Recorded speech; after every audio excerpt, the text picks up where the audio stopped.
Hello and welcome to Cricket Happenings, dear friends and subscribers. Well, I know my throat is something which is always a sort of a problem, but cricket, as I said, always is very, very dear to me. I'm always there when cricket is around. So, well, just to say what exactly lies in store for you, dear fans, friends, subscribers, on this cricket show is the second day's play between Pakistan and England, where Pakistan are in a position of ascendancy here as they raised a score of 350 for 8. Yes, there was a sort of a big setback for them when Babar Azam, who was playing superbly, he was stroking the ball very well, had to retire hurt when he was hit by a Ben Stokes delivery on his forearm, and he has been incapacitated, and I'm told that he's out of the tour of England, and that is very bad news. Even though there are only two Test matches to be played, but but Pakistan have done a great job here of taking 166 runs lead, and England will have to put their best foot forward in the second innings to thwart the Pakistan challenge in this particular Test match, according to me.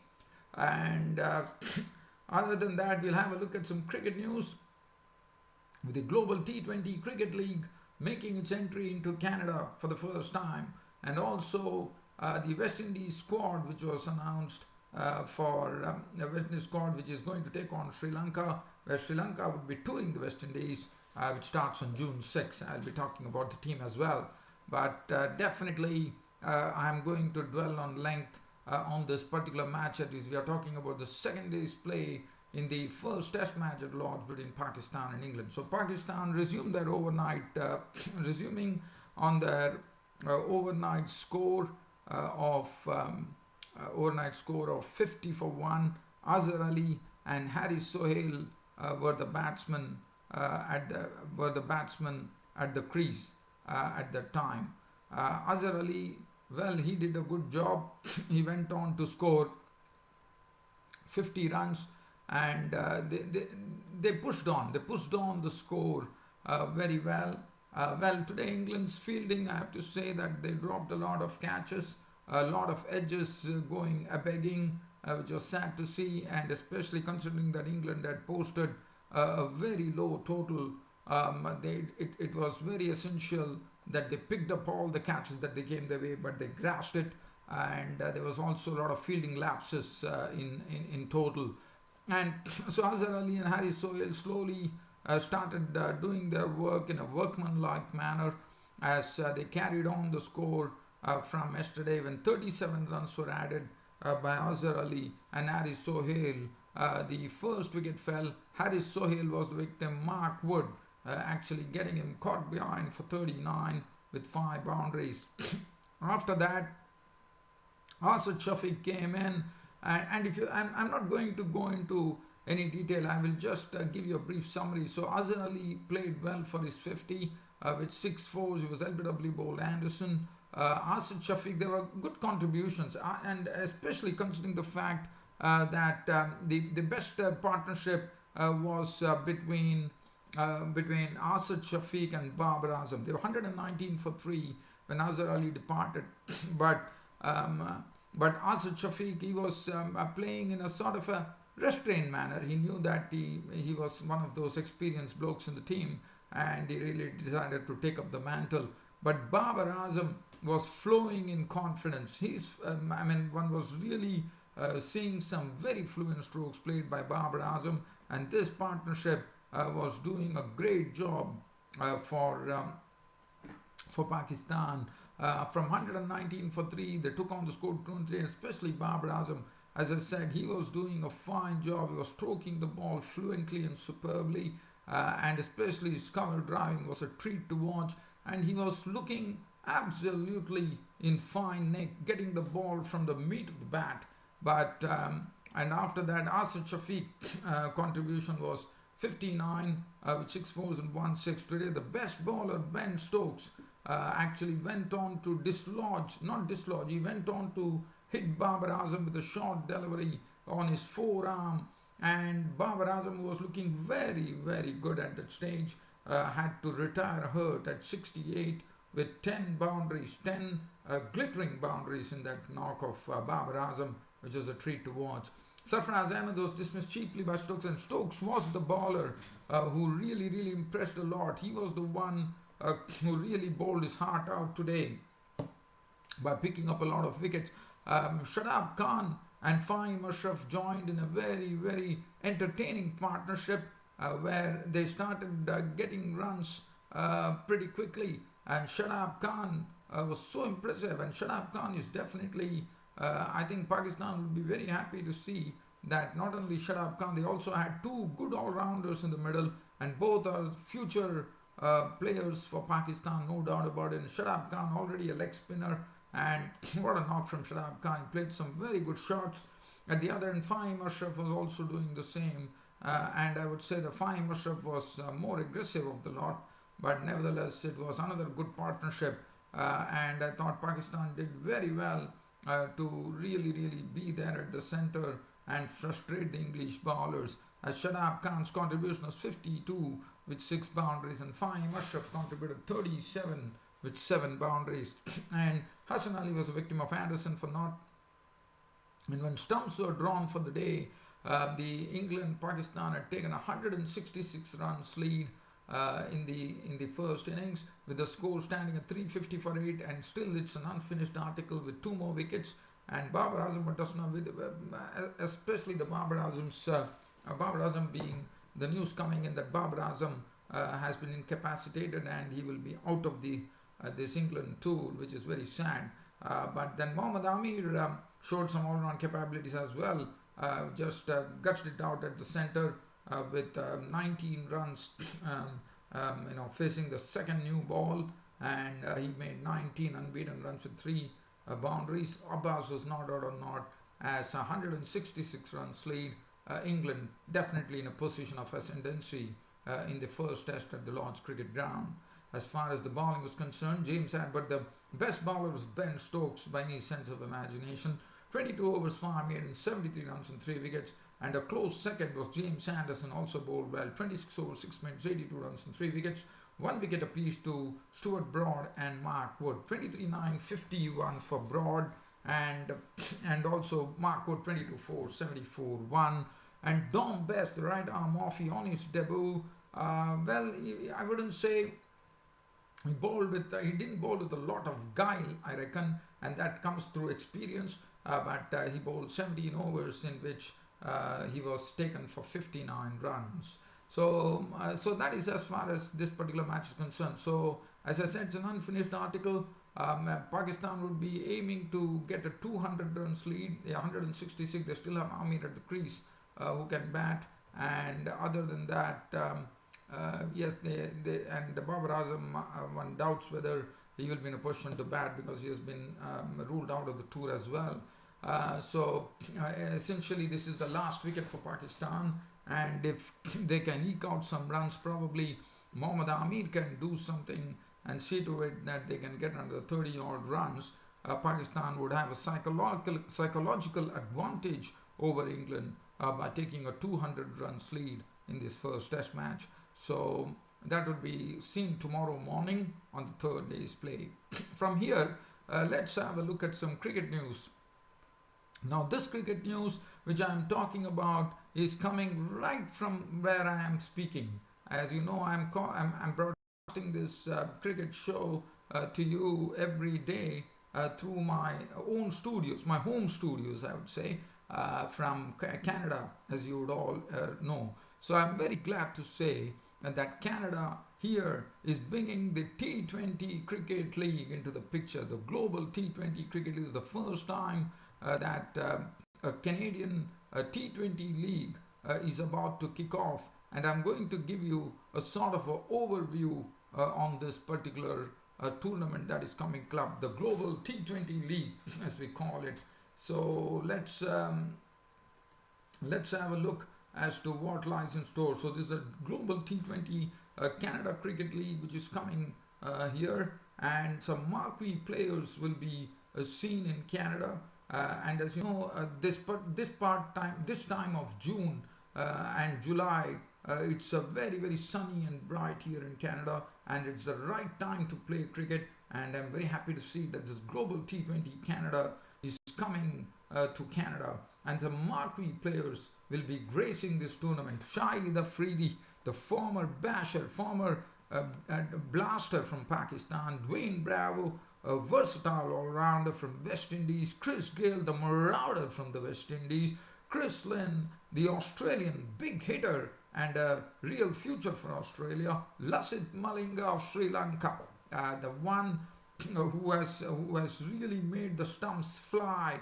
with this concoction of Yorkers and pacey deliveries with his slingy action; David Miller, the South African player who can really hit the ball out of the park in a wonderful manner; Sunil Narine, the mesmerizing bowler from the West Indies; Andre Russell, the smasher from the West Indies; Darren Sammy, Darren Sammy, the one who led West Indies cricket for a long time, then fell down with the authorities, and then finally Darren Sammy will be seen in action as well. In the sense, they would be the marquee players who will be participating. Stephen Smith, the Australian captain who has been banned for 1 year from playing cricket, but this is something that he would just be a part of. So these are the certain salient features that I could tell about this tournament.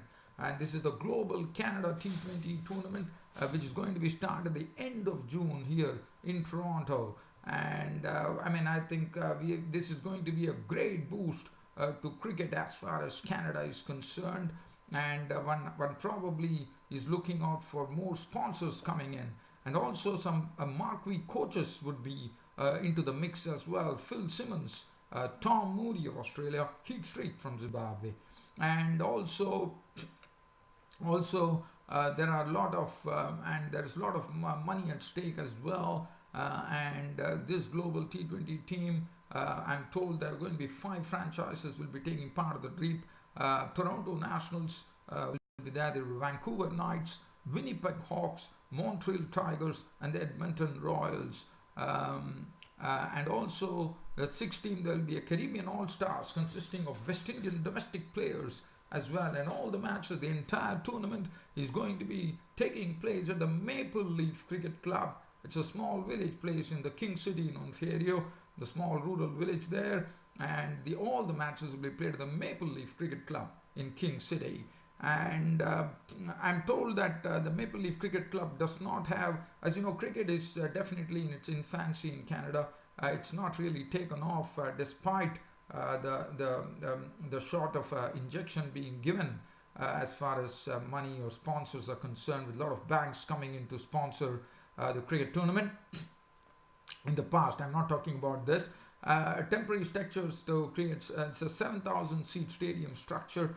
And let me tell you, dear fans and subscribers, there will be, I know all the attention at this point of time will be on the FIFA World Cup, which will be starting on June the 14th, as you know. And let me tell you, June 28th is the official first match of the Global T20 Cricket League, and the finals of the FIFA World Cup final, which will be this time, is going to be played in Russia, as we all know, in Moscow. It's 15th of July is the D-Day. I'm sure the world's eyes would be in Moscow, in Russia, no doubt about it. As we know, we have soccer fans galore, and I'm also a great fan of soccer, probably, but I actually I'm very well versed in cricket. I love talking about cricket, but definitely I follow the World Cup soccer World Cup as well, and I'm really that is something which is the sort of a marquee event, I would say, in the year 2018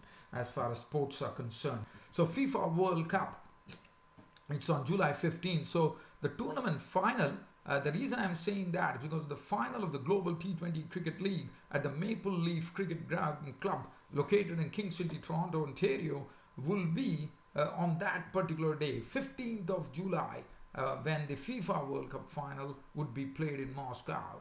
So that's one thing. And now let's get on from here. So, but as I said, it's a sort of a big boost as far as Canadian cricket is concerned. The T20 league, T20s are going to be something, the cricket of the future, no doubt about it.